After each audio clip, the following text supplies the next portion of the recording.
Le WAMcast. Toute l'actu de la visibilité naturelle par l'agence WAM. Bonjour à tous et bienvenue dans le WAMcast. Pour ce 39e numéro, on va revenir sur l'événement Google I.O. qui s'est déroulé le 10 mai dernier. Alors on a déjà fait un point sur notre site, sur ce que l'on retenait de l'événement, mais pour cet épisode, on va se pencher plus précisément sur les nouveautés en matière de search. À mes côtés, ils sont deux, vous les connaissez bien si vous écoutez le WAMcast régulièrement. Il y a Mathieu Doubé, manager du pôle SEO. Salut Mathieu. Salut. Et David Eicholzer, dirigeant et fondateur de l'agence WAM. Salut David. Salut Kevin, salut à tous. Comment allez-vous depuis le mois dernier ? On ne se quitte plus là, vous enchaînez les... Mais il faut dire qu'on a l'actualité Google qui fait le boulot. Qui fait le boulot. Voilà, exactement. Bon David, je l'ai dit, on va se pencher sur l'aspect search principalement. Et pour le coup, lors de cet événement Google I.O., il y a eu des grosses annonces. Ouais, il y a eu des super grosses annonces et lors de notre conférence commune aux 15 ans de WAM, donc avec Mathieu, on avait titré pour notre webinaire 2023 une nouvelle ère pour le search. C'était pas galvaudé pour le coup parce qu'on a assisté début mai au Google I.O. Ils ont annoncé en tout cas l'un des plus gros changements, sinon le plus gros changement de ces 20 dernières années en matière de search organique. En fait, en réponse à l'offensive Microsoft OpenAI, bien sûr, tout le monde sait de quoi on parle.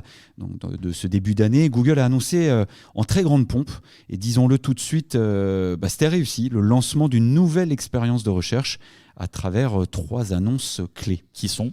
Alors, la première, c'est l'expérience search générative. Comprenez une expérience de recherche boostée à l'intelligence artificielle. Perspective search, les réponses à vos questions, mais émanant des utilisateurs et non des marques. Okay. Et enfin, la mise à jour de Google Bard, l'équivalent de ChatGPT, l'assistant, le copilote, qui ne savait pas chanter ce Bard à l'annonce de sa sortie prématurée à Paris, mais qui a pris ses gammes cette fois. Et ça vaut le détour. Bon, je pense qu'on tient le sommaire de ce nouveau WAMcast. Et on va commencer avec le premier point que tu viens d'aborder, Search Generative Experience. Alors tout simplement, Google SGE, de son petit nom. En quoi ça consiste exactement, Mathieu ? En fait, il s'agit d'un outil qui va venir combler un peu une faiblesse de Google dans la recherche. Et ça va être grâce à l'intelligence artificielle. En fait, en l'occurrence, c'est quand tu as une question qui est complexe à résoudre. Par exemple, quel est le meilleur restaurant pour une famille avec un enfant qui est allergique aux arachides et puis qui se situerait près de la Tour Eiffel et où on n'attend pas longtemps pour être servi. Ça n'existe pas. Voilà, imaginons que tu as cette question, tu vois. C'est là où il y a un vrai intérêt sur le SGE. Ouais, une requête bien précise. Et en quoi c'est différent de ce qu'on a aujourd'hui ? Mais en fait, aujourd'hui, tu pouvais concrètement pas vraiment demander ça à Google. Il fallait faire plusieurs recherches, prendre le temps toi-même de lire des articles, de lire des avis de clients sur, je sais pas moi, par exemple TripAdvisor ou même Google Maps. Donc, te croiser toi-même les informations, faire tes propres recherches sur le web, etc. pour avoir une réponse claire. Alors c'est peut-être un grand mot, réponse claire, parce que je pense que tu n'aurais pas trouvé dans tous les cas vraiment l'information. Ouais, mais tu es obligé de faire un gros travail de recherche, de croiser par rapport à chaque critère, quoi. Ouais. En gros, la seule solution, si tu veux vraiment répondre à la question, c'est d'aller devant le resto, demander au serveur, et là peut-être que là c'était bon. Ou de rester manger chez soi, visiblement. Ouais, peut-être. En fait, avec SGE, c'est plus précisément même grâce au recours à l'IA, ça va composer la réponse précise qu'il te faut en allant piocher les réponses un peu à gauche à droite, et ça va essayer de te compiler la réponse, ça va générer la réponse en fait au plus proche de ce que les résultats existants que Google connaît peut te donner. Et du coup c'est vraiment sur des requêtes assez complexes et très spécifiques, notamment à chaque utilisateur, que l'intelligence artificielle elle va jouer son rôle de comprendre la demande, ses spécificités, l'intention qu'il y a derrière la requête, pour essayer de te générer de composer la réponse.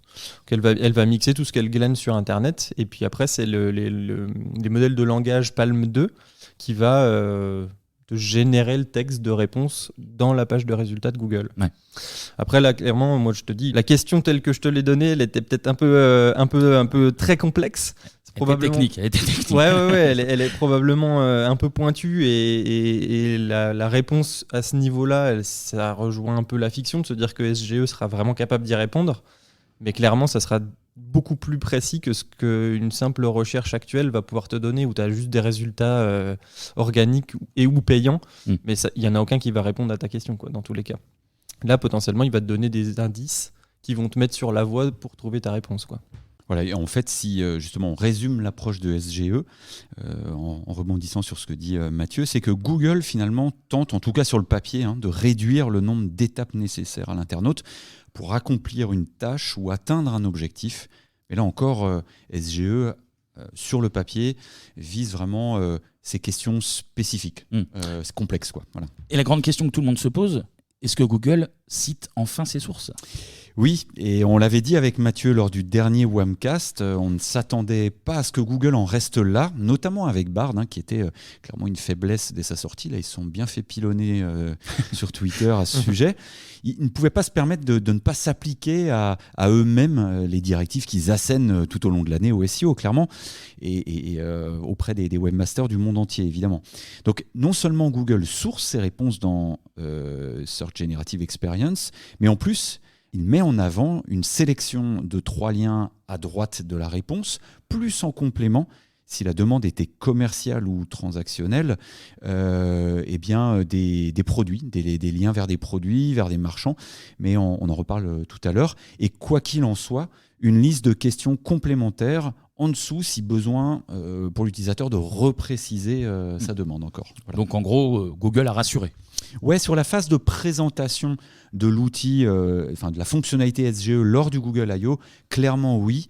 D'autant que Google a concomitamment déclaré qu'il je le cite, qu'il se concentre toujours sur la génération de trafic vers les sites web et sur le fait que les annonces de recherche restent une partie native de SGE.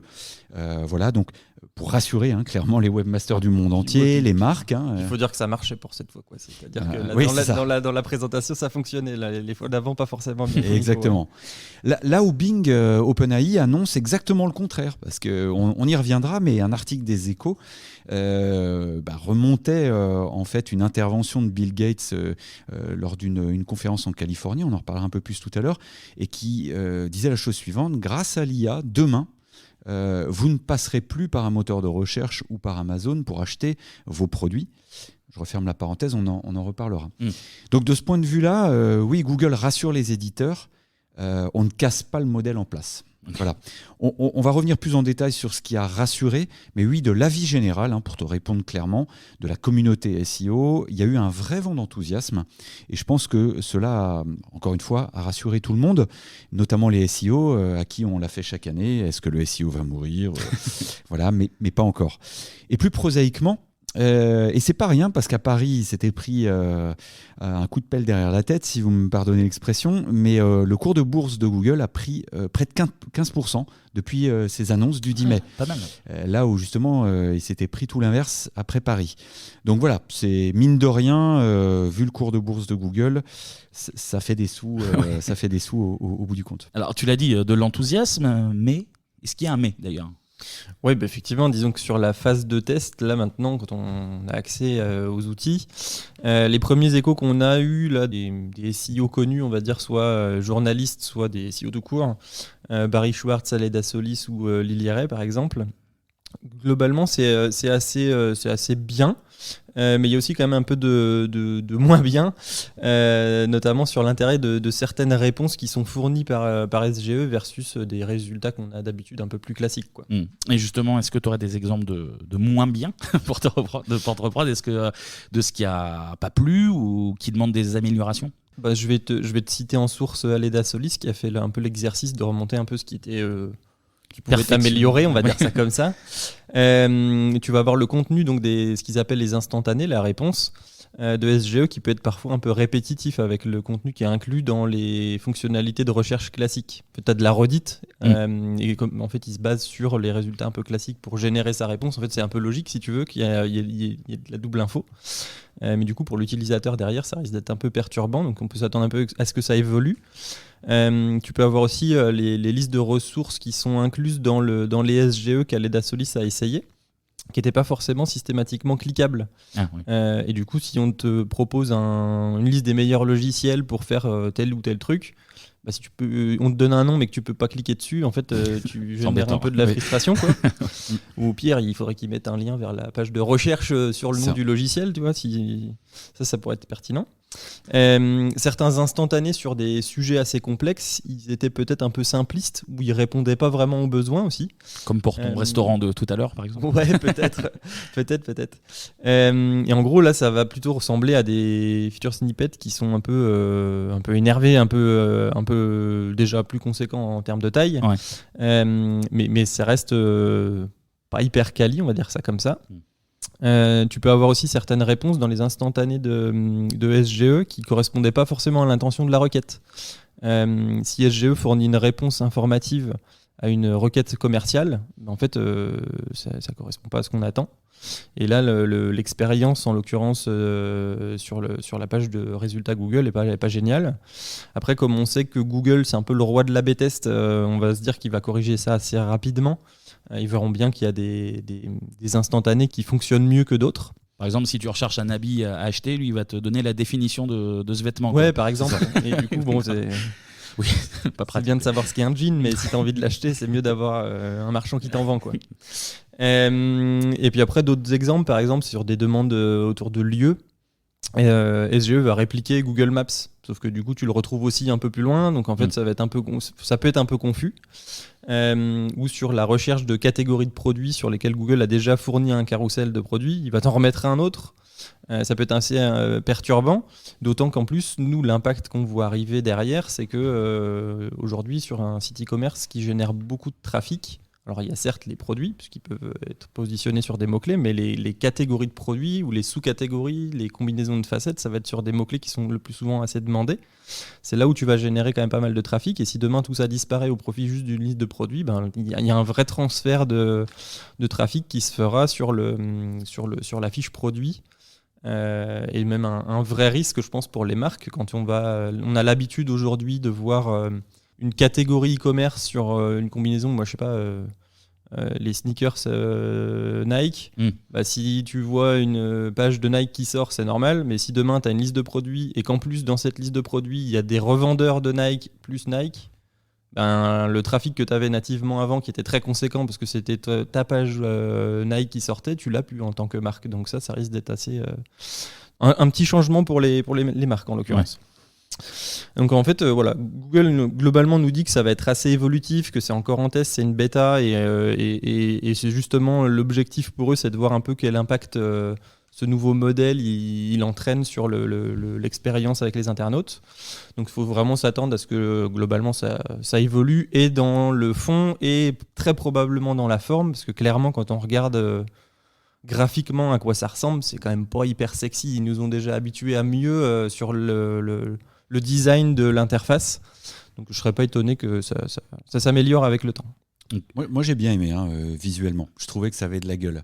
Mais après, effectivement, on ne peut pas nier tous les effets qu'a remonté Aleda Solis. Effectivement, des fois, il y a des drôles de choses. Moi, j'ai trouvé que c'était assez sympa, assez spectaculaire. En tout cas, sur le papier, ça me plaît beaucoup. Ouais. Mais comme le dit Mathieu, et à travers ce qu'a sourcé Aleda Solis, c'est vrai que quand on te répond de façon informative alors que tu demandes quelque chose de commercial, là, on sent que l'outil se perd un peu, qu'il y a encore du réglage. Mais encore une fois, ils ont prévenu ils ont ouvert un certain nombre de pays, on en reparlera, tout ça va évoluer, quoi. Ça, c'était pour les points d'amélioration, on va dire.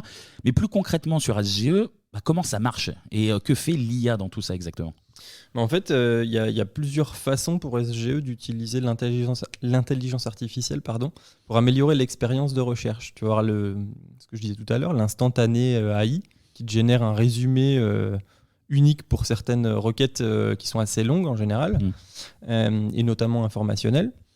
Tu vas avoir le mode conversationnel, où là tu passes sur un mode qui ressemble un peu à ChatGPT, où en gros tu as une discussion qui se met en place, et en fonction de la première question que tu poses, celle qui arrive après, garde le contexte. Ouais, voilà, il garde le contexte, il continue d'utiliser les premières infos que tu lui as données dans la discussion. Et puis après tu vas avoir tout ce qu'on appellera les expériences verticales. On va revenir un peu dessus, mais en gros, le principe, c'est que Google il va te fournir une liste de fonctionnalités préférées et plus de détails sur les produits dans le cadre d'une recherche commerciale, par exemple. Et voilà. Donc, si ces fonctionnalités elles sont destinées à aider les utilisateurs à trouver de meilleures réponses plus rapidement, elles sont également conçues pour encourager l'exploration du contenu en ligne qui va t'intéresser. Tu ne vas pas, en tant qu'internaute, juste te contenter de son truc. Le SGE, l'instantané, souvent, il va t'inviter à aller plus loin et à te renseigner. Et c'est là où tu vas continuer ta navigation sur des sites web comme on faisait avant, quoi. Ils ont bien insisté là-dessus. C'est un engagement de la part de Google. En tout cas, pendant la présentation, ils ont bien insisté. Nous, notre mission, c'est d'envoyer du trafic vers les annonceurs, quoi. Ça a été bien dit plusieurs fois. Je reviens sur les 3 fonctionnalités dont tu viens de parler. Est-ce que tu peux nous en dire un petit peu plus là, justement, sur cette façon de SGE d'utiliser l'IA, en commençant par la première que tu as citée, instantané AI? Non. Eh bien, c'est la fin de toi, Micas. Merci beaucoup. Alors, bien sûr, en fait, si tu demandes à SGE combien de visiteurs le parc national de Bryce Canyon reçoit chaque année, il va te répondre de façon assez fiable 1,5 million par an. Comme en fait le moteur de recherche classique aujourd'hui le fait déjà, tu as une question simple, tu as une réponse simple. Maintenant, si tu demandes le Bryce Canyon ou bien le parc Arch National, quel est le mieux pour une famille avec des jeunes enfants et un chien? En fait, là, tu vas avoir une réponse qui est compilée avec une liste de liens qui répondent chacun à une partie de ta question, par exemple. Des enfants allergiques aux arachides, on le rappelle. Ouais, voilà, c'est ça. Donc, en bref, SGE, ça utilise l'IA pour générer une réponse unique à ta requête et elle va être multi-angle en tirant des informations de plusieurs sources à la fois. Et c'est ce que Google va appeler un instantané. Ouais, mais alors si Google répond à cette question, il n'envoie pas de trafic au site, non? Eh bien si, justement.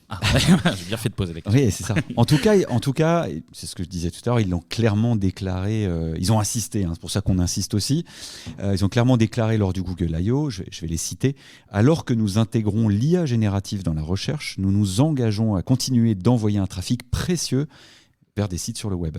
Donc une façon pour Google de maintenir le flux de clics en plaçant 3 liens bien en vue à droite de chaque instantané. Ces 3 vignettes ont pour but d'attirer l'attention des utilisateurs et d'inciter justement à en savoir plus. Mais c'est pas tout, il y a aussi l'icône que Google appelle affectueusement Bear Claw ou la griffe d'ours. Avant on disait juste un burger, parce que c'est la tête d'un burger, mais ils ont rajouté un truc à gauche. C'est juste au-dessus des 3 liens en l'occurrence, et si tu cliques dessus, l'instantané se développe et c'est là que ça devient assez sympa. C'est ça que moi j'ai bien aimé.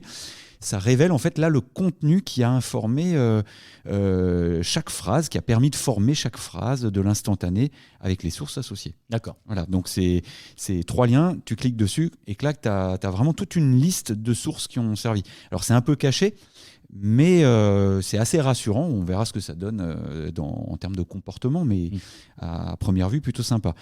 Ce que ne fait pas du tout ChatGPT, soit dit en passant. Et Google précise que cette sélection de sites est effectuée avec les mêmes critères qui font son succès depuis des années. Donc, ça dit tout et pas grand-chose.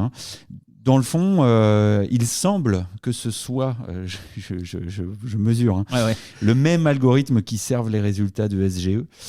Mais bon, voilà, je m'appuie sur cette phrase-là. De plus, vous pouvez continuer à faire défiler vers le bas et accéder aux résultats de recherche classiques, évidemment, mais dans un format plus snackable, voilà, un peu plus restreint. Et c'est plutôt bien senti et très rassurant pour gagner en confiance, surtout après la bévue de Paris lors de la première démo qu'ils ont faite notamment avec Bard en début d'année. Ouais, globalement, en fait, ce qui est vraiment rassurant, c'est qu'il y a toujours les résultats naturels qui sont en dessous de cette grosse barre qui, si elle te satisfait pas, tu descends puis tu trouveras quand même de quoi t'amuser, quoi. Et est-ce que Google peut répondre à tout type de questions avec ses instantanés, justement? Eh ben en fait, il se trouve que non. Voilà.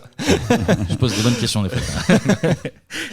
Non, en fait, par exemple, il y a des informations des questions où il n'aura pas assez d'informations pour répondre, ou bien il y a des thèmes sur lesquels il ne va pas forcément vouloir aller générer de réponses, notamment tout ce qui concerne Your Money, Your Life, sur l'argent, la santé, ce genre de choses. Et où globalement, s'il génère la réponse, il va potentiellement prendre un risque de donner une information qui est fausse à l'internaute.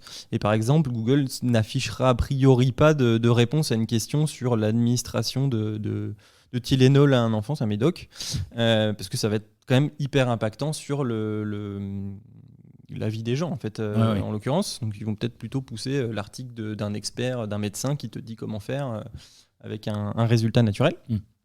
Et en ce qui concerne les thématiques où il y a vraiment des lacunes d'information, où ils n'ont pas assez de sources fiables et en quantité suffisante pour générer une réponse, là je vais les citer, c'est en gros qui vise à ne pas générer d'instantané alimenté par l'IA sur ce genre de questions. Et après pour finir, je trouve que c'est quand même assez plutôt rassurant de mon côté quand ils précisent qu'ils mettent encore plus l'accent sur la production de réponses informatives qui sont vraiment corroborées par des sources fiables. C'est-à-dire que normalement, les réponses sont basées sur un acteur qui va être, j'imagine, autoritaire et à la bonne notoriété, on va dire, quoi. Parmi les fonctionnalités, on parlait aussi tout à l'heure du mode conversationnel.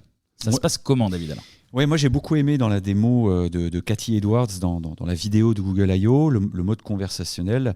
Voici le constat. Les recherches de Google ne se terminent pas toujours après la première requête. Le mode conversationnel de SGE est justement conçu pour répondre aux questions avec un suivi, mais tout en conservant, en maintenant le contexte initial de la recherche. En gros, vous engagez le mode conversation en appuyant sur « Demander un suivi » ou en cliquant sur l'une des prochaines étapes suggérées par SGE sous l'instantané. Des suggestions de questions en fin de compte. Et j'imagine que Google a fait une démo pour apporter un petit peu de concret à tout ça. Oui, voilà, comme je le disais à l'instant, Cathy Edwards a utilisé la fonctionnalité en direct et contrairement à Paris, elle n'avait pas oublié son mobile. Donc ça marchait. Ça marchait en plus, donc c'était plus pratique. En fait, elle a recherché habilement en évoquant sa fille, ça passe toujours bien, pourquoi les baleines aiment-elles chanter ? Alors annoncé comme ça, c'est voilà. C'est pas très sympa. Mais oui. Ouais, oui, non, alors c'est pas ce que je voulais dire, pardon. Je me suis très mal pris. Bon, on a compris. On a compris où tu veux là. Voilà, c'est ça. Elle a joué plutôt la fibre maternelle. Bien sûr. Rien à voir avec voilà. Pourquoi les baleines aiment-elles chanter ? Voilà pourquoi. Il m'a déstabilisé. Pardon. Pourquoi les baleines aiment-elles chanter ? Et je dois dire que la démo était non seulement convaincante, mais c'était même hyper enthousiasmant. En fait, on a envie de. On a perdu Mathieu. Parce que je crois qu'il imagine les choses. Donc en fait, c'était convaincant du coup. Voilà, c'était convaincant. On a envie de l'essayer. Ce qui m'a frappé, c'est l'omniprésence des liens vers des sources dans la conversation, dans les réponses amenées par la conversation, par l'IA. Voilà, donc des ressources externes, en plus de la réponse formulée par l'IA en se basant sur Palm 2. Donc Cathy Edwards a poursuivi la conversation en formulant de nouvelles questions sur la thématique, comme « Est-ce que tu peux me montrer des baleines en peluche pour moins de $40 ?» Et je dois dire que c'était hyper impressionnant parce que, et la forme hyper attrayante, c'était pertinent. Hyper rapide, tu as un carrousel après d'offres de baleines en peluche à moins de $40 et c'est toi qui fais ton marché. Voilà, donc plutôt rassurant là aussi, avec la présence de nombreux liens de sources cliquables. Encore une fois, très visuel. Moi, j'ai trouvé ça très sympa parce que peut-être que c'est moins de trafic parce qu'au fond, effectivement, il y a beaucoup plus de réponses. Par contre, je pense que c'est un trafic qui est beaucoup plus qualifié parce qu'il est prêt à s'engager. Quand tu as demandé une peluche à moins de $40 et qu'il y a quelqu'un qui vient visiter ton site, en principe, c'est parce que le visuel était attrayant, le prix aussi. Voilà, il l'a déjà choisi dans ce qui était présenté, on va dire. C'est ça. Je pense que c'est un peu la nouvelle norme. Okay. Et le dernier point, du coup, les expériences verticales. Mathieu ? Ouais. Donc SGE remodèle également les recherches verticales, comme par exemple les achats et la recherche d'entreprises locales. En particulier lorsque ces requêtes impliquent une réponse sous plusieurs angles, par exemple. C'est là que les choses deviennent vraiment intéressantes pour les annonceurs, en l'occurrence. Est-ce que tu aurais un exemple ? Parce que pour l'instant, je n'ai rien compris.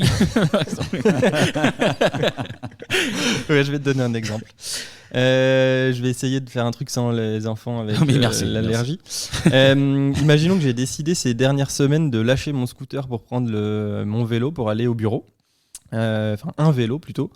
Et je veux pas n'importe quel vélo, j'ai besoin d'un vélo pour mon trajet et ça fait 8 km et je passe par la colline de Fourvière, j'habite à Tassin pour ceux qui ça intéresse, et je viens en bus en fait en vrai, mais c'est pas grave, pour l'exemple on dira que je viens en scoot. Et SGE en fait il va comprendre les paramètres que je lui donne, il recherche parmi les millions de produits du shopping graph de Google ce qui permettrait de répondre à mon questionnement. Et il va te fournir un bon résultat.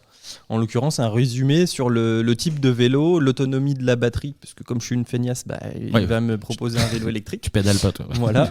Il va me proposer un type de suspension, par exemple, qui va être adapté au trajet que je fais. Et enfin, il va me donner une liste de vélos qui est tirée de son shopping graph. Et si je veux une liste de vélos de couleur rouge, j'ai juste à le préciser pour affiner la liste des vélos qui sont présentés. Du coup, je vais avoir plein de vignettes qui s'affichent devant moi. Et c'est déjà quelque chose en plus qui est présent aujourd'hui dans les SERP aux US, avec une grande place qui est accordée au visuel, des caractéristiques, les prix, les avis, un lien vers le shop près de chez toi, ou de là où tu te situes, avec une description. Tout ça va être intégré dedans. Et en fait, comme le Merchant Center organique, il est déjà hyper présent sur les demandes commerciales, un clic sur une des vignettes, ça va m'ouvrir un panel sur la droite avec une vignette un peu plus grande qui précise le stock, les offres de plusieurs marchands, en général 3 à 5 différents. Et puis après tout ça va être mis à jour en continu, en temps réel dans la présentation pour les internautes. Et en fait, à ce titre, autour du shopping graph, Google a annoncé le 23 mai, tant qu'on y est, que d'ici 2024, Merchant Center s'appellera Merchant Center Next. Et en fait, la vraie nouveauté, là, c'est qu'il extraira automatiquement les produits de ton site, de ton catalogue en ligne, les prix, les images, toutes les caractéristiques autour de tes produits. Et ça veut dire que vous n'aurez plus besoin de charger de façon fastidieuse vos produits via la plateforme Merchant Center. En fait, il le fera automatiquement et on pourra accéder à la plateforme pour parfaire la liste, ajouter, supprimer des produits, des caractéristiques, mais il mâchera le travail. Ça, c'est vraiment canon et on sent l'offensive de Google qu'on avait déjà vu venir. On a même pu l'exprimer à travers un article sur les résultats US où on voit beaucoup de produits. Là, il dit, puisque tu ne le fais pas toi-même, je vais le faire moi-même. Et puis derrière, tu peaufines, tu appuies sur Entrée et c'est parti, tu es dans Merchant Center, quoi. Et dans ces exemples de résultats verticaux, est-ce que vous y voyez une tendance de fond, David ? Ouais, on peut parier que Google va verticaliser encore plus les résultats, comme pour le tourisme, par exemple, avec une physionomie propre à ces résultats en privilégiant le visuel, les belles photos et les vidéos. Il l'avait déjà montré lors du Search On, le 2022, mais aussi, souvenez-vous, en 2021, puisque Google nous avait présenté Mum pour Multitask Unified Model. Et en fait, ils ne l'ont pas enterré, Mum. Donc, Mum travaille avec l'intelligence artificielle pour la compréhension et le traitement du langage naturel et répond aux requêtes de recherche complexes avec des données multimodales. Il est multilingue et il traite les informations donc avec différents formats de médias. GIF, images, vidéos, bien sûr, pour répondre aux questions. Donc, en plus du texte, Mum comprend également ce qu'il y a à l'intérieur des images, des fichiers vidéo et même des fichiers audio. Et Google a déclaré que cette nouvelle expérience de recherche SGE utilise une variété de grands modèles de langage, y compris, mais sans s'y limiter, Mum donc, et Palm 2. Voilà, donc ils n'ont pas enterré Mum, ils l'utilisent. Et tout ça pour dire que la physionomie va encore évoluer. Et je pense que ça n'est que le début, mais la vraie nouveauté de SGE, c'est qu'il est multimodal. Et là, moi, ça me fait penser à deux choses. Au premier exemple qu'ils avaient donné en 2021 en disant tiens, je veux gravir le mont Fidji. Qu'est-ce qu'il me faut comme paire de chaussures, etc. Et il dit voilà les chaussures qu'il te faut. Et puis d'ailleurs, tu pourras même t'habiller comme ça parce que si tu vas à telle époque, ça y est, on y arrive là. On y arrive. Sauf qu'ils embarquent ça dans SGE, mais on y arrive. Et l'autre point que je trouve très intéressant, il ne faut pas sous-estimer les forces de Google. Google Lens est quand même surpuissant. Ils font une analyse des images qui est assez incroyable. Et ils ont donné une stat intéressante, c'est qu'en fait, lors de ce Google I.O., c'est que Google Lens prend. C'est-à-dire que chaque mois, désormais, dans le monde, il y a 12 milliards de recherches qui sont effectuées par Google Lens. C'est-à-dire, il y a une table, une chaise que je trouve hyper intéressante. Je ne sais pas quel designer c'est, mais tiens, est-ce que tu peux m'en trouver une comme ça, puis en bleu, par exemple, et puis il te la trouve. Puis moins cher. Ouais, c'est possible. Ouais, voilà, c'est ça. Mais ça marche super bien. Et là, ça y est, c'est parti. Ils ont convaincu, en fait. Ouais, la stat est assez impressionnante. Et toi aussi, je te sens plutôt convaincu. Là. Ouais, Donc, concrètement, honnêtement, autant au début d'année, quand on a vu ChatGPT, on s'est dit waouh, les gars, ils ont vraiment pris une avance et on va voir ce que Bing en fait. Là, sincèrement, c'est costaud. Et en fait, grâce à l'IA, Google a tout relié, a relié tous ces concepts. Même, on vient d'en parler, Maps, le Knowledge Graph, le Shopping Graph, voilà, le multimodal, hein, images, vidéos, etc. Et c'est vrai que ça a de la gueule. Moi, je trouve qu'ils reprennent la main face à... En tout cas, là, je parle de ChatGPT embarqué sur Bing. Et en plus, tu as les sources. Il y a des choses sur lesquelles, comme disait Mathieu, ils ne s'engagent pas. Tout ce qui est la finance ou la santé. Non, on sent que les mecs se sont sacrément bougés depuis le mois de février où ils avaient tenté de faire un truc à Paris. Ils se sont plantés. Là, je trouve que ça commence à prendre vraiment forme. Alors, David, très convaincu. Mathieu, toi aussi ? Un peu moins, j'avoue. Mais un peu quand même. En fait, si, mais la technologie qui est derrière me convainc beaucoup. Je pense que c'est vraiment un usage futur pour le grand public où en gros on va leur faciliter vraiment, on va leur prémâcher beaucoup de choses. Après, moi ce que je pense qui est le vrai avenir, et on en reparlera un peu tout à l'heure avec Bill Gates, je pense, c'est plutôt... Qui sera dans l'émission. C'est plus le fait de prémâcher les choses aux gens via un assistant. Le fameux assistant de Tony Stark dans Iron Man qui s'appelle Jarvis. Pour moi, c'est ça que les gens attendent tous. On rêve tous d'avoir un truc comme ça qui nous fait tout. Et je pense que c'est peut-être plus un Bard ou un assistant qui sera développé sur une techno de GPT, j'en sais rien. Mais c'est surtout ça, moi, qui me convainc. C'est le futur usage, la recherche améliorée avec le SGE. Bon, c'est un premier pas, je pense. Mais le truc qui va être vraiment dingue, c'est quand ils vont nous sortir une app, et dans cette app tu fais tout, et ça sera vraiment ce que je trouverais très cool. Là on est vraiment qu'au début, je pense. Et sinon, est-ce que Google fait travailler ses évaluateurs, les fameux quality raters ? Ouais, en l'occurrence, effectivement, ils ont beaucoup de tests à faire, hein, comme on disait tout à l'heure. Il y a des choses qui marchent, il y a des choses qui marchent un peu moins bien. Et là, notamment, depuis qu'ils ont déployé ça auprès des premiers groupes d'utilisateurs publics, avant c'était plus des employés Google qui testaient les choses. Effectivement, ils vont fournir des commentaires à la fois dans cette phase de pré-lancement et de manière continue pour essayer de continuer à améliorer les résultats globaux et l'expérience avec cette nouvelle approche en fait. D'ailleurs, je pense que tous les testeurs, enfin c'est même pas je pense, je suis sûr, qui arrivent sur le labs.google.com en ce moment aux US en tout cas pour essayer les choses, tout ce que les gens font c'est tout enregistrer, c'est tout analyser pour se rendre compte de leur comportement versus le Google normal et voir là où ça coince, quoi. En tout cas, ça me semblerait vraiment logique qu'ils fassent ce genre de truc, quoi. David, double question. Cette nouvelle expérience de recherche, est-ce qu'elle va être accessible à tous ? Et surtout, l'éternelle question, quand ? Google soigne son marketing comme à son habitude. D'ailleurs, la vidéo de présentation de SGE est vraiment réussie, elle donne envie, ça pète de partout. Donc, comme à son habitude, Google a soigné son marketing, je disais, en expliquant que ces systèmes IA, bien que bluffants, sont encore au stade de l'apprentissage et donc qu'ils comportent des erreurs ou des imperfections. Par conséquent, c'est une expérience opt-in, c'est-à-dire consentante, c'est-à-dire concrètement qu'il faut s'inscrire et se loguer, puis accepter les conditions générales d'utilisateur pour y avoir accès via le Search Lab.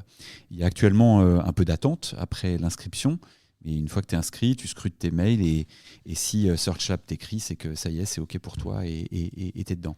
Donc à nouveau, SGE est réservé à une poignée de pays anglophones, la Corée du Sud et le Japon.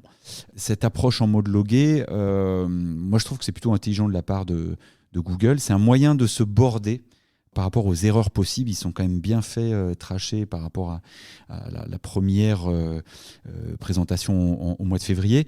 Voilà, on peut signaler du reste les erreurs par un système de feedback, quoi qu'il en soit. Et c'est aussi un moyen de marquer sa différence face à Bing OpenAI, pour lequel c'est un peu plus freestyle. Et en tout cas, on pardonne beaucoup plus les erreurs à OpenAI qu'à un nouvel acteur, contrairement à Google qu'on aime bien critiquer maintenant, quoi. Donc là, ils sont bordés avec ce système-là. Donc c'est en opt-in, c'est lâché pour les pays anglophones, Corée et Japon, mais pas encore en France. Okay. Mais ça, c'est aussi, et en Europe, Ça, c'est aussi pour des questions de, j'ouvre et je referme la parenthèse, mais de RGPD, ils sont pas encore d'accord sur tout là. Donc ils sont en train de régler ça. Là, il y a des rencontres qui se font avec Sundar Pichai et l'Europe en ce moment. On espère que ça aboutit pour la fin de l'année. Ok. Messieurs, une question, alors peut-être un petit peu prématurée, mais selon vous, est-ce que le déploiement de SGE, qui se situe donc avant les résultats classiques de Google, est-ce que ce déploiement va avoir un impact négatif sur les taux de clic des résultats classiques, justement ? C'est effectivement encore un peu tôt pour y répondre. Là, encore une fois, on n'est qu'à la phase de test. Puis on n'a pas de stats dans Google Search Console pour le moment. Mais si on s'amuse à prendre un peu de recul, malgré tout, cette question, elle me rend un peu perplexe. Je me fais un peu l'avocat du diable et je m'explique. En fait, c'est quoi un résultat classique en 2023 ? C'est vrai que ça fait longtemps qu'en tant que SEO, on a compris que l'époque des 10 liens bleus, elle était révolue. Et je pense qu'il est temps de ne plus s'y accrocher. C'est fini, en fait. Oui, on avait des taux de clics de dingue, mais c'était il y a longtemps. Et maintenant, on est autre chose. Et c'est encore plus vrai aux USA. On avait fait un article dessus. On vous mettra le lien. Voilà, tu tapes une recherche comme acheter un jean. Tu as des dizaines d'offres, des grilles de produits. Sur chaque produit, tu as 3 à 5 offres. Enfin, franchement, il y a des liens de partout.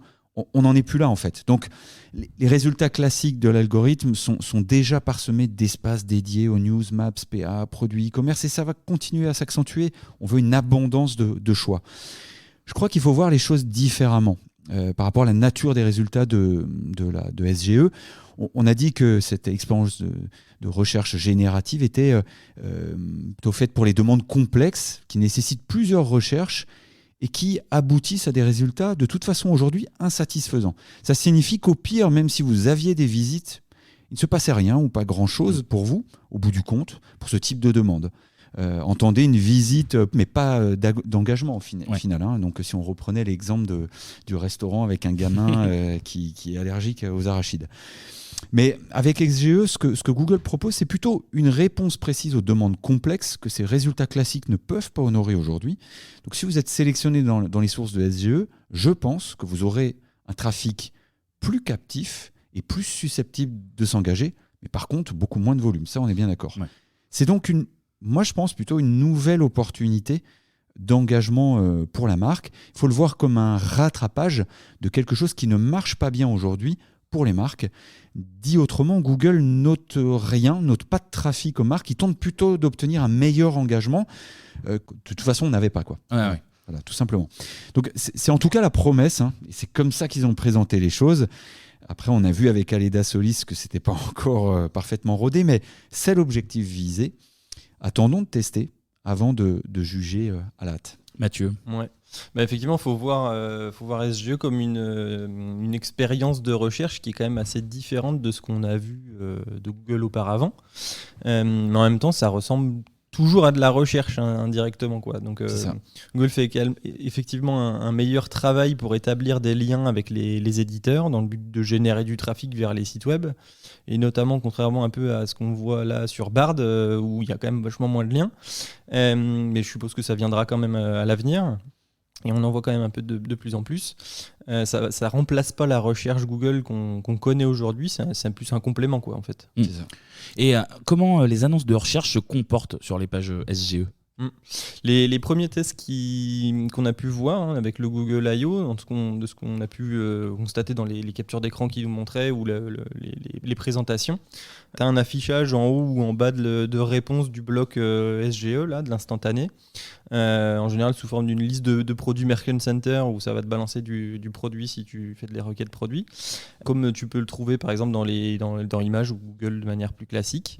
C'est un peu moins insidieux que les tests qu'on a vus sur ChatGPT avec des liens qui étaient payants dans la phrase qui était générée. Ça, c'était un peu bizarre, mais on n'a pas forcément vu ce genre de choses. Et comme pour SGE, Perspective ou Bard, Google de toute façon il a pris soin de préciser quand il présentait là. Je vais le citer, nous testerons et ferons évoluer l'expérience publicitaire à mesure que nous en apprendrons davantage. Aujourd'hui, ils attendent de voir un peu comment les gens C'est ça. interagissent avec le bloc, à quel point il est fiable, à quel point les gens lui accordent de l'importance aussi. Parce que c'est pas parce qu'il y a un bloc présenté en haut de page que tout le monde va regarder ce bloc, consulter ce qu'il y a dedans. Aujourd'hui, il y a des blocs en haut de page, ça s'appelle du SEA, de la pub. Il y en a quand même un paquet qui switch direct vers le bas parce qu'ils veulent aller sur un site et c'est pas ceux de la pub. Peut-être que tu auras aussi ce type de comportement demain. Ça, ils veulent voir un peu comment ça évolue. Et du coup, pour l'heure, ils effectuent des tests qui sont libres sans que les annonceurs puissent vraiment désactiver la diffusion au sein de SGE. C'est un peu ce qu'ils ont précisé pendant le Google Marketing Live. Mais en effet, on va dire que ça reste une expérience de laboratoire. Ils veulent voir ce que ça donne. Ils balancent de la nourriture à la bestiole qui est dans la cage là, et ils voient ce que ça fait et ils apprennent en marchant, quoi. Ouais. Donc voilà un peu ce qu'on peut en dire. Et après, Google aujourd'hui ne partageait pas vraiment la différence des taux de clics auparavant. Donc encore une fois, il s'agit d'une expérience, c'est uniquement en laboratoire et on verra bien ce que ça donne. Ouais. Vous en avez parlé, Bing ChatGPT. Justement, quelle différence d'approche vous constatez entre SGE et ChatGPT ? En tout cas, mon interprétation, c'est qu'on a deux visions qui s'entrechoquent. On a d'un côté Microsoft avec OpenAI qui embarque ChatGPT sur Bing, le copilote IA généraliste qui vous suit partout, un assistant de main comme Jarvis, mais qui vous conseille surtout. Et puis de l'autre côté, tu as Google avec Bard et SGE qui dit plutôt, c'est encore une fois mon interprétation, vous aurez toujours besoin d'un spécialiste qui vous aide à chercher l'aiguille dans la botte de foin de toutes les informations du monde entier. Et notre expérience Google en matière d'organisation de l'information du monde nous permet d'y répondre mieux que personne. Ce qui ne nous empêche pas, Google, d'avoir un assistant personnel en complément avec Bard. Google essaye de reprendre la main face à Microsoft OpenAI et ils n'ont pas dit leur dernier mot. Je pense que dans cette guerre-là, le potentiel dindon de la farce, dans l'histoire, je grossis volontairement le trait, mais à ce stade des spéculations sur le futur de la recherche, selon moi, ce sont les marketplaces, c'est Amazon. Parce qu'on est susceptible de ne plus passer par Amazon ou moins en moins si Bard et ChatGPT s'imposent. Tu leur demandes un produit, ils vont te le donner le produit. Donc quand bien même Amazon embarquerait un assistant IA, et c'est ce qu'ils sont en train de faire évidemment, idem pour les marketplaces, le sujet de fond, c'est toujours le même. Est-ce que les marketplaces vont continuer à aller vers plus d'autonomie et d'indépendance vis-à-vis des mastodontes de l'audience Internet, comme c'est de plus en plus le cas ces derniers mois, grâce à la brèche de la RGPD, puisqu'il y a la suppression des cookies. Les marketplaces sont dégainés plus vite que Google et créent des univers logués pour se réapproprier la donnée. Voilà. Et aux États-Unis, on dit 50% de la recherche passe d'abord par Amazon. Google a bien envie de reprendre la main, en fait. Voilà. Donc, potentiellement, ça passera par l'un ou l'autre, mais plus par Amazon. En tout cas, voici ce que Bill Gates a déclaré, puisque c'est mon avis, mais je l'ai nourri quand même de quelques lectures. Et il n'est pas là, du coup ? Non, Bill, il a eu un empêchement. Il cherchait un resto à Tour Eiffel pour son enfant allergique. C'est ça. Mais il a déclaré lors d'une conférence AI Forward 2023 à San Francisco fin mai, un brin provocateur, pour le cofondateur de Microsoft, l'avenir de l'IA passera par la création d'un super assistant personnel capable d'effectuer des tâches à la place des gens, un potentiel disrupteur des moteurs de recherche, des sites e-commerce. Voilà, le message à Google et Amazon apparaît clair, même s'ils ne sont pas nommés. C'est ce que disait Mathieu. En fait, ça va vraiment exploser quand on aura une espèce d'intelligence artificielle généraliste. Voilà. Pour Microsoft, et là je recite encore les Échos, la course technologique à gagner est désormais le développement d'un assistant personnel doté d'intelligence artificielle, capable d'effectuer certaines tâches à la place de tout un chacun.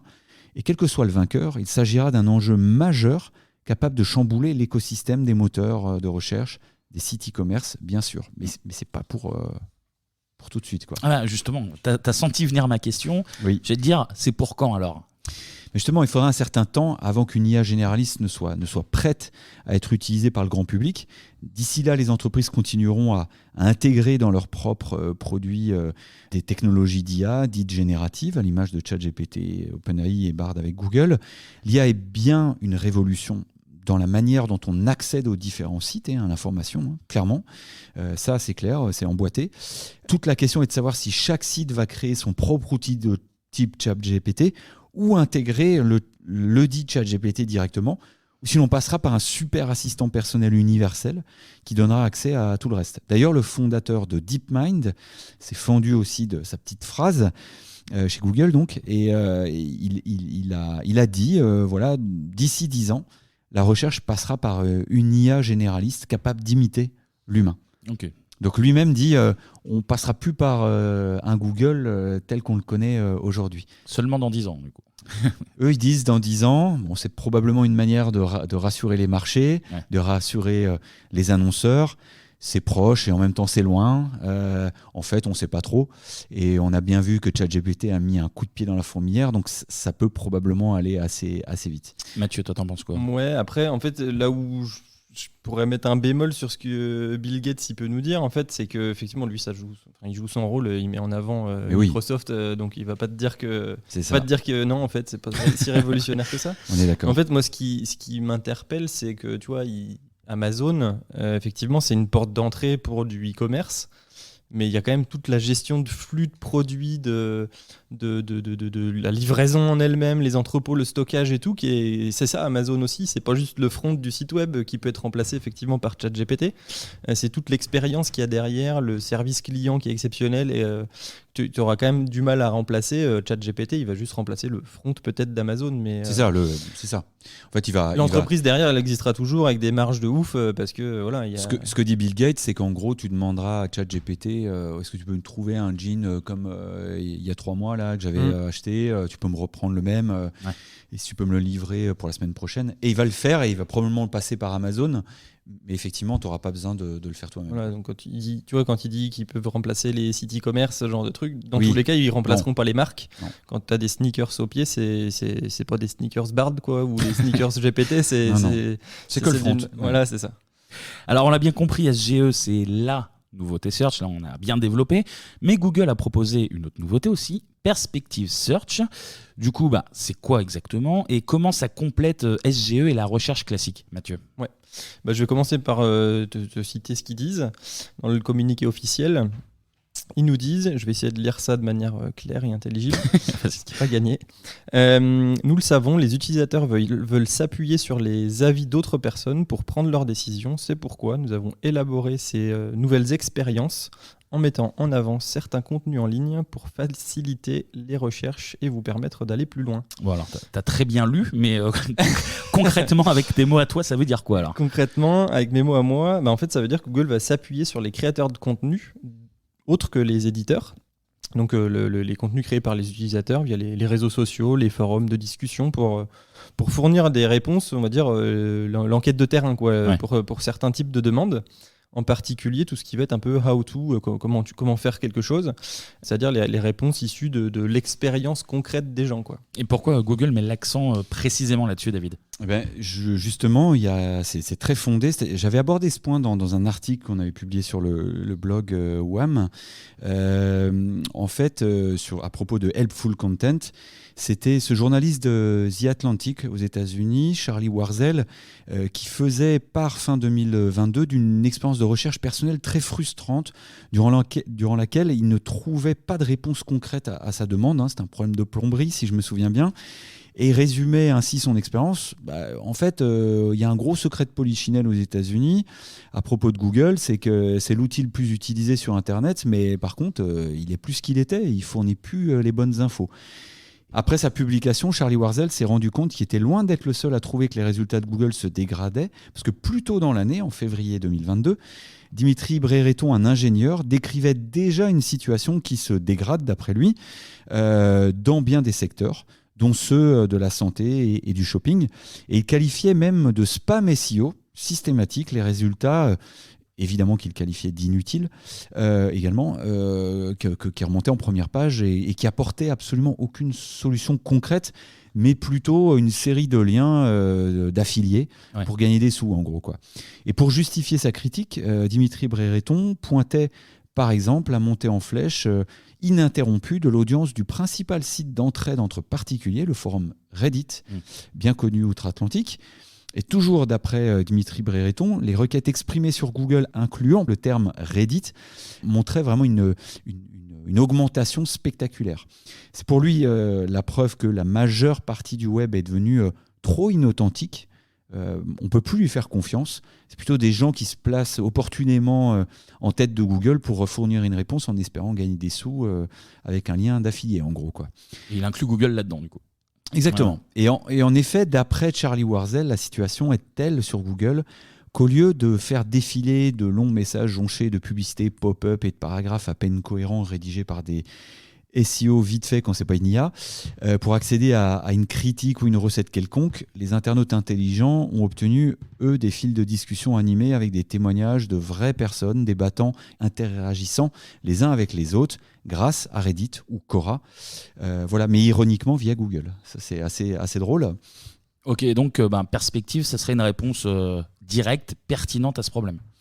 Oui, exactement. C'est mon interprétation, mais bon, je pense que c'est assez gros pour ne pas passer à côté. Clairement, ils ont vu qu'il y avait un gros souci. La polémique enflait aux États-Unis. Google se devait de réagir au risque de souffrir de pertes massives d'audience au profit de Reddit et Quora ou autres forums d'entraide. Et c'est donc plutôt bien senti et intelligent même. Voilà, avec perspective, pour résumer les choses, Google mise sur les expériences vécues des utilisateurs, en d'autres termes, du contenu authentique. Et comment se présentent les résultats des utilisateurs alors ? Je te propose, comme tu as l'air de trouver que je lis bien, de te lire une autre réponse de Google. Où ils nous disent, en fait, dans les semaines à venir, lorsque vous rechercherez quelque chose qui pourrait bénéficier des expériences des autres, vous verrez peut-être un filtre perspective apparaître en haut des résultats de recherche. Et du coup, appuyez sur le filtre et vous verrez exclusivement des vidéos longues et courtes, des images et des messages écrits que les gens ont partagés sur des forums de discussion, des sites de questions-réponses et des plateformes de médias sociaux.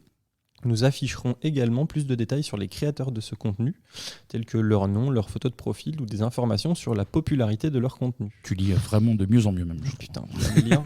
Pardon. Dans l'article, c'est pas la peine de devenir vulgaire. En tout cas, dans l'article que citait David juste avant, sur la partie vraiment helpful content qu'on vous mettra dans l'article de Swarmcast, on trouve quand même 13 fois le mot aide à l'intérieur. Donc le lien avec du helpful content, il est clair et net. C'est il faut que tu puisses passer à l'action. Donc maintenant, je te mets l'expérience réelle des gens avec ce que tu es en train de chercher, quoi. Ouais, et là aussi, on est sur une expérience multimodale. Ouais, exactement. L'intention, elle est ici intelligente parce qu'elle vise à fournir une multitude de sources différentes de contenu aux utilisateurs. Et j'aime beaucoup, moi, l'idée que Google puisse fournir plus d'informations sur les auteurs de ces contenus. L'autre point intéressant, c'est que Google il justifie aussi perspective en expliquant que les informations utiles, elles peuvent souvent se trouver dans des endroits un peu inattendus ou on va dire difficiles à trouver. Un commentaire dans un fil de discussion, un message sur un blog qui va pas forcément être hyper connu, un article avec une expertise unique sur un sujet de niche par exemple, des sites de questions-réponses. Donc c'est des choses, des fois c'est vraiment enfoui dans le web. Et la perspective, du coup, il va devoir être capable d'aller dénicher la perle rare dans les méandres des plateformes sociales. Et puis, il faut globalement aussi arriver, côté Google, à concurrencer la recherche de TikTok, qui prend de plus en plus de place sur les nouvelles générations. C'est quelque chose qui doit être travaillé chez eux, quoi. Mais si on passe à la troisième nouveauté annoncée côté Search lors de ce Google I.O., Google Bard, dont on a un petit peu parlé. Alors depuis, David, tu l'as évoqué, le fameux lancement raté de Bard à Paris en début d'année. Est-ce qu'il va mieux notre Bard alors ? Eh bien, rappelons d'abord ce qu'est Bard pour que tout le monde s'y retrouve, entre SGE et tout ce qu'on a abordé, Perspective et Bard. Donc, en fait, il faut voir Bard comme un assistant personnel ou un chat search engine, ou comme Perplexity par exemple, et bien sûr ChatGPT d'OpenAI. Le chat search engine, c'est un outil interactif capable de conserver le contexte dans une conversation, tout simplement. Si vous demandez par exemple quels sont les 10 meilleurs SUV de moins de 65 000 €, ces outils vous donneront une réponse complète mais pas forcément structuré. C'est plutôt au fil de la discussion que vous allez devoir préciser ce que vous attendez en sortie comme résultat. Par exemple, pour les SUV, peux-tu ordonner ta réponse dans un tableau qui présente les caractéristiques de chaque SUV, puis un classement par prix, et là, tu obtiens ton tableau, en fait. Les demandes sont donc beaucoup plus descriptives. C'est complètement des outils sémantiques, en fait. D'ailleurs, chaque mot d'une demande dit quelque chose de plus profond sur l'intention de l'utilisateur. On parlait de comparaison tout à l'heure. L'autre grande question, c'est de savoir si Bard tient la comparaison avec ChatGPT maintenant. En tout cas, effectivement, c'est ce qui s'emploie à faire. Là, Google il a annoncé que Bard était quand même maintenant meilleur pour résumer les informations et ils ont montré quelques exemples. Ce qui a commencé à rassurer quand même, c'est que Bard il embarque des citations dans ses résumés avec des liens vers des sources. Et ce qui est important de noter ici, c'est que les liens, ils marchent. C'est pas comme sur GPT où ça va t'inventer une page fictive, tu cliques et puis oh super, une erreur 404 sur un site qui n'existe pas non plus. Donc ça c'est intéressant. Ça reste encore assez discret. Si vous avez déjà testé Perplexity dont parlait David, c'est sans doute le chat Search Engine qui fait ça le mieux aujourd'hui avec une liste qui est assez claire et visible de sources en bas de la réponse fournie. Globalement, en résumé, comme la plupart des chatbots IA, Bard il peut aussi coder, répondre à des problèmes mathématiques, il peut t'aider à répondre à tes besoins en rédaction, résumer des contenus, écrire un poème, une lettre, voilà, ça a l'air de le faire assez bien. Et après, précisons que contrairement à ChatGPT, Bard il base ses réponses sur le web en temps réel via Palm 2. C'était pas le cas avant, donc on le précise, c'était pas 2, c'était Palm tout court. Et son grand modèle de langage, en l'occurrence, qui a été annoncé aussi à ce moment-là. David ? Oui, pour compléter notre réponse, est-ce que Bard va mieux ? Il embarque désormais ce qui a fait le succès du moteur Google, et c'est là où moi je trouve que c'est vraiment intéressant, pour de vrais résultats enrichis, c'est-à-dire des citations avec des sources cliquables. Ils ont beaucoup été critiqués sur ce point en début d'année, donc ils s'améliorent. Ouais. Il y a encore des efforts à faire, comme a dit Mathieu, mais ils s'améliorent. Il embarque le Knowledge Graph, c'est pas rien. Les images, il embarque même Google Lens pour légender une photo, par exemple, grâce à l'analyse de l'image, mais aussi générer des images parce qu'il embarque Adobe Firefly, puis ils sont passés un partenariat avec Adobe. Il embarque des résultats Maps dans ses réponses. On peut s'attendre à ce qu'il embarque rapidement le Shopping Graph. Il n'y a pas de raison puisque SGE le fait déjà. Et bien sûr, il permet déjà tous les raccourcis vers la suite Google Workspace, Docs, Sheets, Slides, Meet et Gmail, bien sûr. Donc ça avance très vite et on peut parier que dans quelques semaines, ce que l'on a dit sera peut-être déjà obsolète parce que pour le coup, c'est vraiment chaque semaine, il y a de nouvelles choses. Ça va vraiment très très vite. On sent qu'il y a une guerre qui est lancée avec ChatGPT. Donc voilà, contrairement à ChatGPT embarqué dans Bing, Bard par contre n'est pas embarqué dans le moteur Google. C'est plutôt un assistant personnel qu'on va retrouver à part, dans Workspace principalement. Et ce sont les nouveautés qu'on attend là d'ici peu, puisque ça a été annoncé au Google I.O. Mathieu, est-ce que tu peux nous en dire un peu plus sur ce modèle de langage ? Ouais. En fait, initialement, moi, il me semble que l'outil qui était à la base de tout ça s'appelait Lambda, que Google avait déjà créé en 2017, un modèle de langage qui est basé sur la technologie des transformers, comme ChatGPT en fait, mais globalement c'est Google qui est l'inventeur de la techno derrière tout ça. Et c'est ça la nouveauté principale à retenir. Lambda, il était plus léger en calcul, mais par contre il commettait quand même pas mal d'erreurs factuelles. Après tu as eu Palm, et maintenant Palm 2. En fait, Bard, il passe un cap, là, ils avancent. Il comble son retard avec la version 3.5 de ChatGPT utilisée dans Bing, mais qui est même améliorée maintenant. Et par exemple, Bard embarque un outil de génération d'images qui s'appelle ImageGen, de la musique avec Music LM. Il y a de plus en plus d'articles qui font la comparaison et Bard a l'air de commencer à vraiment être convaincant. C'était nul, mais ça progresse. Et qui a accès à Google Bard alors ? En fait, lors du Google I.O., ils ont annoncé qu'il y aurait plus la liste d'attente pour Bard, ce qui signifie que désormais c'est ouvert au grand public.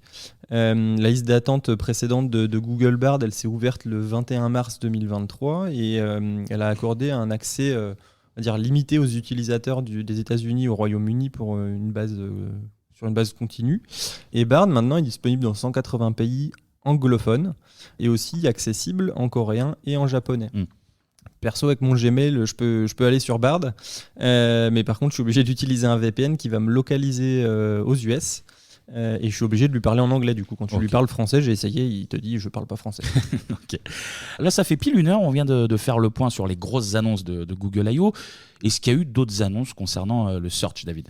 Ouais, durant cet événement, il y a eu d'autres choses. On les a très rapidement évoquées, notamment avec Mathieu tout à l'heure, mais ils ont parlé de la mise à jour de Helpful Content lors de l'événement Google I.O. en titrant comment nous vous aidons à trouver l'expertise dont vous avez besoin.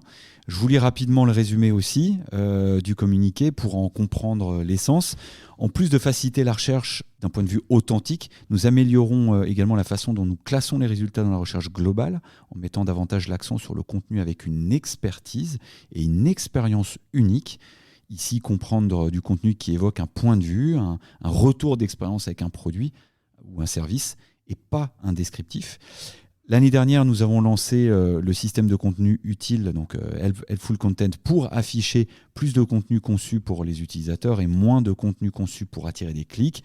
Dans les mois à venir, nous déploierons une mise à jour de ce système qui comprend plus en profondeur le contenu créé d'un point de vue personnel ou d'un point de vue expert, nous permettant de classer davantage ces informations utiles à la recherche en tête des résultats. Très bonne lecture aussi, David. Je te remercie. Aussi bien que Mathieu. Est-ce que tu aurais un exemple peut-être pour être un peu plus clair ? Absolument. Donc les informations utiles peuvent souvent se trouver dans des endroits inattendus ou difficiles à trouver. C'est ce que nous dit Google. Un commentaire dans un fil de discussion, un message sur un blog peu connu ou un article avec une expertise unique, tu vois, de niche. Ouais. Le système de classement Helpful Content affichera bientôt davantage ces joyaux cachés ou ces perles rares, comme dit Google. Je vous renvoie d'ailleurs aux commentaires de Mathieu sur l'article de Google concernant Perspective. Voilà. Est-ce qu'on doit lire entre les lignes et comprendre que Google s'attaque au contenu généré par l'IA, dont ChatGPT ? Eh bien, c'est une excellente question, Merci. Mon cher Kevin. Merci. Et puisque tu me demandes mon avis, qui n'engage que moi, je réponds par l'affirmative. Google a atteint un plafond de verre en termes de volume de contenu indexé. Il a même scanné les ouvrages des principales bibliothèques du monde entier. Le fléau dans ce maelstrom de sources d'informations, c'est la duplication en fait. C'est une perte de temps, c'est ça qui lui coûte énormément d'argent. Et c'est une mauvaise expérience utilisateur de toute façon, quand tu as toujours la même information un peu partout. Donc Google met tout en œuvre pour proposer un contenu unique à chaque demande. Voilà, et propose une expérience unique avec le produit ou le service mis en avant, ou en tout cas sous des angles différents, de façon à mieux satisfaire l'utilisateur. Sinon, l'utilisateur, il va aller voir ailleurs. Et pour te répondre plus directement, un contenu généré par l'IA, aujourd'hui en tout cas, et je pense pour un petit moment, il ne pourra jamais singer une expérience dans la vie réelle avec un produit ou un service, ni même une expérience de voyage. Tous les tests de visibilité qu'on voit fleurir en ligne sur Twitter, avec des sites qui proposent des contenus générés par l'IA, sous-entendu sans travail humain derrière, ils se font assez rapidement détecter au bout de quelques jours ou quelques semaines au pire, et dégager, si tu me passes l'expression, de l'index. Je te la passe. Voilà. Donc, tout existe surtout dans Google, surtout ce que l'on connaît déjà dans Google. Donc la différence, tu l'as fait en apportant un angle qui t'est propre pour surprendre, étonner, faire vivre quelque chose à ceux qui te regardent ou te lisent.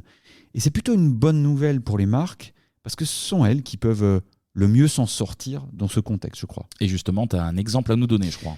Ouais, écoute, tu vois, là je reviens hier soir avec... des Pays-Bas avec Eva, chef de projet édito, et Raphaël, chef de projet SEO chez WAM. Les gaufres avaient l'air bonnes, d'ailleurs. Les gaufres d'Anvers, elles sont super bonnes. On était donc en Hollande pour visiter l'un de nos clients, qui est un grand fabricant de meubles européen et d'accessoires de déco pour la maison. Et en fait, c'est marrant, ce qu'on se disait, c'est tu verrais leur showroom, c'est immense, il y a des produits partout, ils reproduisent des pièces de la maison. Et en fait, sont des vraies mises en situation. Et les directeurs de magasins de toute l'Europe, nous on y va pendant ce grand événement, ouais. Ils sont là toute la journée pendant 2 semaines et ils vont de pièce en pièce, ils essayent, ils s'assoient, ils touchent les coussins, les tables. En fait, ils ont une expérience avec le produit, tu vois. Ouais. Et voilà, et donc il se passe quelque chose et eux-mêmes doivent être convaincus. S'ils sont convaincus, ils l'achètent pour leur magasin. Après, ils font leur commande et ils vont le vendre tout au long de l'année.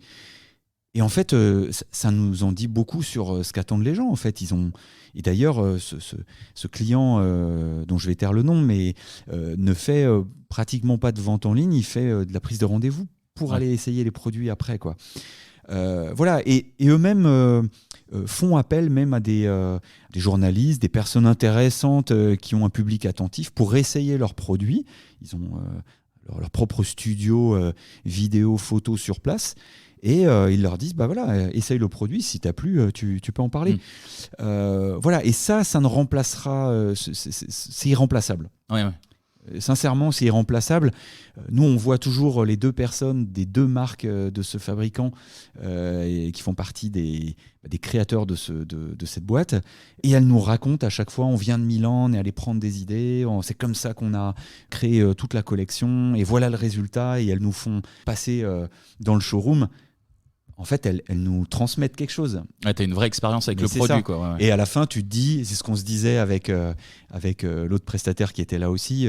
En fait, t'as envie de repartir avec le canapé en velours côtelé, telle lampe, etc. Parce que oui, tu l'as vu. Et si t'avais une simple description à la con, pardon, mais vous êtes très vulgaires tous les deux aujourd'hui. Je le note. Et donc, si tu reprends cette simple expérience de la vie réelle. C'est ça en fait que Google veut faire vivre maintenant. Et il en a les capacités par la puissance de calcul, en remontant de l'audio, des images, du visuel, tout. Enfin, voilà. Il est capable de faire le tri dans tout ça. Et ce qu'il dit en gros, c'est si tu répètes froidement la même info qu'ailleurs, passe ton chemin. Moi je pense qu'il y a une vraie opportunité. Et pour ce fabricant de meubles pour lequel on travaille, ils ont une spécificité, c'est les meubles avec la qualité nordique. Ils sont assez pros dans le design et dans l'art de vivre. Et c'est tout ce qui transpire à travers leur visuel, à travers tout ce que tu lis. Et voilà, et donc c'est faisable. Mathieu, est-ce qu'il y a eu d'autres annonces côté algorithme ? Ouais. Alors du coup, rien à voir avec les meubles directement, même s'il y a quand même un petit lien. Il y a eu une product review update. Et là, si je continue dans ma lancée et que je te lis officiellement tu veux faire de la lecture encore, vas-y. Ouais. Mais je partage, tu vois. Je lis beaucoup de choses pendant la veille. Nous sommes également efforcés d'améliorer la façon dont nous classons le contenu des avis sur la recherche. Par exemple, les pages web qui donnent des avis sur les entreprises ou les destinations, afin de mettre davantage l'accent sur la qualité et l'originalité des informations. Vous verrez maintenant plus de pages basées sur une expérience de première main ou créées par une personne ayant eu une connaissance approfondie d'un sujet donné. Donc, en fait, si, ça fait carrément le lien avec ce que tu disais avant, David. Et alors que nous soulignons l'importance de l'expérience en tant qu'élément de contenu utile, nous continuons à nous concentrer sur la qualité de l'information et les attributs critiques tels que l'autorité, l'expertise et la fiabilité, afin que vous puissiez vous fier aux informations que vous trouvez. Oui, c'est ça. Donc ça notamment va sur Google. Ça va vraiment dans le sens de l'expérience authentique, quoi. Ouais. Exactement. Ouais. Donc c'est complètement là-dessus. Et du coup, l'idée pour nous, c'est vraiment d'accompagner demain dans une stratégie SEO toutes les marques dans la création de ces expériences, en fait. C'est ça la transformation de notre métier presque qu'il faut avoir en tête. Exactement. Une dernière news, si j'ai le droit, Kevin. Mais bien sûr, tu es chez toi ici. Parce que je trouve que c'est une news qui a pas été beaucoup mise en avant et pourtant c'est plus une confirmation. Mais super intéressante. Donc c'était en marge du Google I.O., c'était juste là il y a quelques jours. Google a enfin confirmé qu'ils ont un système de compréhension de l'autorité thématique d'un site. Ça concerne en particulier là les sites d'actualité, mais on peut un peu extrapoler. Et en quoi c'est si important alors ? Google n'avait jamais vraiment répondu officiellement aux questions concernant l'autorité d'un site. On sait que Moz ou SEMrush ou Ahrefs ont un système d'autorité pour un site. Mais en fait, ça leur était propre parce qu'en fait, le système de Google est opaque. Évidemment, on s'est toujours dit Google a un tel système. Mais il n'avait jamais dit oui ou non. Pour mieux faire apparaître un contenu pertinent, expert et bien informé, on va dire, dans les résultats de Google et en particulier les actualités, Google a développé un système appelé autorité thématique. C'est Topic Authority, plus exactement, qui aide à déterminer quelles sources expertes sont utiles pour une requête d'actualité dans certains domaines spécialisés tels que la santé, la politique ou même la finance. En fait, le système d'autorité thématique examine une variété de signaux pour comprendre le degré d'expertise d'une publication dans les domaines particuliers. Voici quelques-uns de ces signaux les plus importants. La notoriété d'une source pour un sujet ou un lieu, donc sa pertinence. La primeur de l'information. Est-ce que tu as été le premier est-ce que tu as été réactif sur un sujet? Est-ce que c'est toi qui es à l'origine de cette info? Et donc tu gagnes des points si c'est le cas. Et la réputation de la source de l'info par la qualité des écrits et ce qu'en disent les gens, les pairs. Donc par extrapolation, moi c'est ça qui m'intéresse dans cette annonce, ça confirme au passage tout l'intérêt d'un développement éditorial thématisé pour une marque dans une stratégie SEO, on n'avait pas trop de doutes chez WAM en tout cas, et d'une stratégie de relations presse pour le soutenir. Et là, on n'était pas nombreux à l'avoir soutenu depuis longtemps, tu vois. En effet, si un site d'actualité bénéficie d'une autorité thématique élevée, c'est ce que nous dit l'annonce, par exemple dans le domaine de la décoration de maison, si je reprends l'exemple de notre fabricant de meubles, le fait d'y être cité avec une mention au sein d'un article qui met en avant tes produits, éventuellement un lien, évidemment que ça aura beaucoup plus de valeur que le blog de Tartampion ou un PBN, voilà, quel qu'il soit. Et il y a un autre point qui est assez intéressant, c'est que vous saviez peut-être, mais oui, tu savais même complètement, Kevin. Chaque année, je sais énormément de choses. Chaque année, jusqu'à fin d'année dernière, on allait au Search Love. Oui, bien sûr. Voilà, aller voir les meilleurs experts du SEO depuis 2012. Ça s'est malheureusement arrêté, mais en 2018, on avait vu un certain John Muller qui avait lâché un indice lors de son interview. Et ça nous avait marqué. À la question de Will Critchlow, responsable des Search Love chez Distilled, sur l'utilisation ou non d'un système d'autorité comme Moz ou SEMrush, donc une autorité de domaine par Google, John Muller avait répondu en substance « Nous utilisons quelque chose de similaire, mais pas au sens des liens, plutôt au sens de la confiance. » 3 petits points. Ça aura mis du temps, mais on savait que ça existait depuis plusieurs années et ça y est, ils l'ont dit. Voilà, on remettra le lien vers l'interview que j'ai retrouvée de John Muller en 2018 et puis aussi le lien vers cette annonce, voilà, parce que c'est pas rien. Ok. Et au fait, alors juste avant de conclure, est-ce qu'on a des nouvelles de Google Assistant, l'ancienne star de Google I.O. avant la pandémie? Effectivement, Google Assistant a un peu disparu de la circulation. C'était tout ce qui était commandé à la voix. Après, tu pouvais aussi écrire. A priori, ils évitent un peu le sujet. Pour le moment, c'est un sujet qui prend un peu la poussière sur l'étagère. On n'entend plus trop parler. Après, si on recoupe un peu les évolutions, on n'est pas à l'abri les évolutions qui vont arriver avec tout ce qu'on s'est dit juste avant. On n'est pas à l'abri que ça revienne le jour où tu pourras t'adresser à l'IA de Google comme à Jarvis. En fait, tous ces petits outils, tu peux interagir avec à la voix, ils vont prendre tout leur sens. Je pense là, c'est peut-être en l'occurrence Bard qui va être juste derrière Google Assistant et qui va te répondre. Et l'assistant Google, ça va être le front, quoi. On va dire ça comme ça. Quoi. Exactement. Pour conclure, un dernier mot, messieurs, David.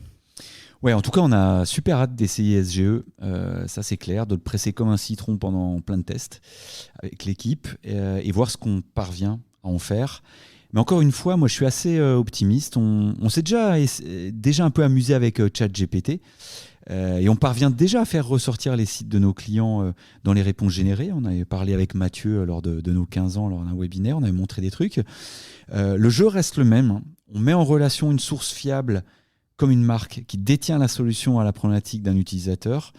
Et ça fonctionne déjà. Donc la forme change, mais Google ne va pas encore scier la branche sur laquelle il est assis. D'ici 10 ans, je ne sais pas. Peut-être que je peux vous conseiller de regarder le film Ex Machina avec Oscar Isaac, sorti déjà il y a quelques années. Mais plus on avance dans le temps, plus je trouve intéressant et pertinent. Parce que rétrospectivement, leur vue du futur est assez sympa. Voilà, je ne vous en dis pas plus. Regardez le film, ça vaut le détour. Petit conseil ciné pour finir. Mathieu.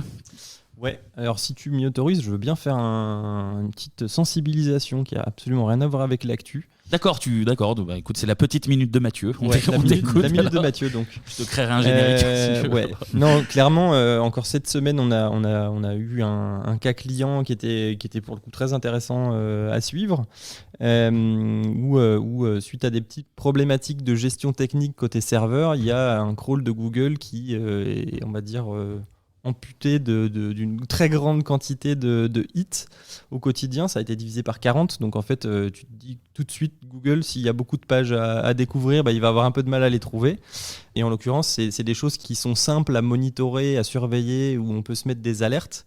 Il y a des outils pour ça comme OnCrawl, SEOlizer et autres, et franchement c'est des choses qu'il faut mettre en place. Ça coûte pas si cher que ça, et ça vous sauve les fesses quand même quand il se passe des choses comme ça, parce que vous avez l'info très vite et ça vous évite que Google soit pénalisé longtemps, quoi. Ok. Et bien merci pour cette petite minute de prévention, Mathieu.